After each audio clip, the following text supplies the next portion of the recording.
Our 5-year plan was to move all the animals from Galt to San Andreas, but we took 39 tigers all at one time, the biggest tiger rescue in the history of the world, and that put our 5-year plan about 15 years behind, because nobody has ever attempted that.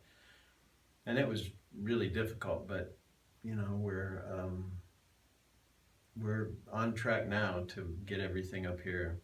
A lot of the animals in our other facility are older, and it's going away through attrition, and so a few of the animals will move up, and some of them will just probably pass away down there, but we want to consolidate up here.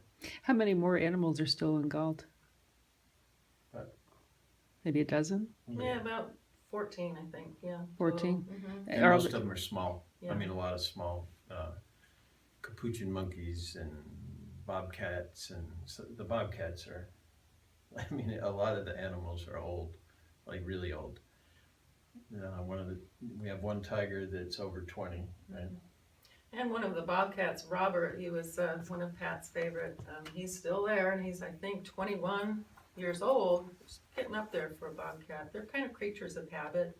You know, he likes his habitat. He knows where everything is, and he's just a little old man. And so, you know, we think that he will live out his days in Galt where he is, rather than put him through a move up here. But there are few, you know, middle-aged animals that we will move up here to ARC 2000. Yeah, now Ed was saying that you have, 4 of the 8 tigers that you're planning to bring on? Yes. So tell us the story about that in a nutshell of, you know, how you, because I know you're looking for, you know, rescue animals when the right opportunity comes up, and there are all these opportunities, and they're all well, we're actually never looking for animals. What our long-term ultimate plan is to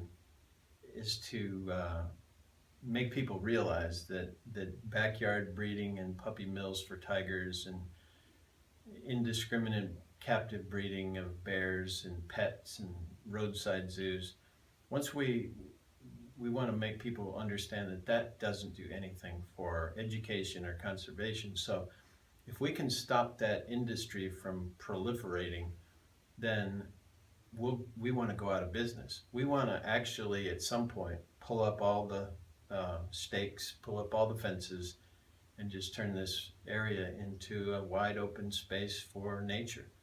You know, we don't really, we're not looking at our survival, we're looking at putting ourselves out of business. And I think there's a lot of momentum now with Ringling Brothers going out. SeaWorld is, you know, it's not as attractive. People don't want to see animals in cages anymore. You know, if I had a kid, I don't have any children, but instead of going to a zoo, I would go up on a mountain somewhere in Calaveras County, go walk in the river, next to the river, and turn over some rocks and find out what is in your own backyard. And we have the luxury of one of the best, prettiest counties in the world, and so we have a great opportunity here. And I think people are moving in that direction. I just think it's a better education for kids.